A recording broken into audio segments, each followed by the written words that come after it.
سمجھ دے، تو ہم شکر کرنا سیکھیں۔ جب اللہ نے سجدے کا حکم دیا نا فرشتوں کو، تو سب فرشتے جو ہے وہ آدم علیہ الصلوۃ والسلام کو سجدہ کیا۔ ہمیں اپنی قدر کا اس وقت پتہ چلے گا جب ہم دنیا سے جائیں گے۔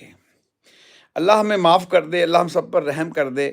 ہمیں پتہ نہیں ہے ہم کون ہیں، کیا ہیں، کس لیے بنائے گئے ہیں، کیوں دنیا میں آئے ہیں، اور پھر جانا کیوں ہے، کہاں سے آئے ہیں، کس چیز سے بنے ہیں، اور کیوں اللہ نے مجھے اور آپ کو پیدا کیا ہے، کیوں اللہ میرے اور آپ کے اوپر حالات دنیا کے اندر بھیجتا ہے، غم بھیجتا ہے، پریشانیاں بھیجتا ہے۔ اللہ سب کے بغیر سب کچھ کر سکتا ہے، سب اس کے بغیر کچھ بھی نہیں کر سکتے۔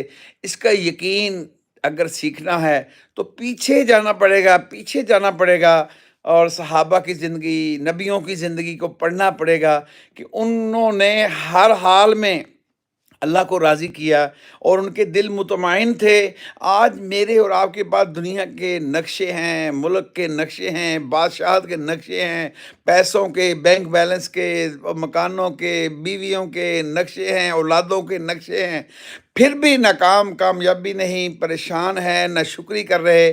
اس کی وجہ کیا ہے کہ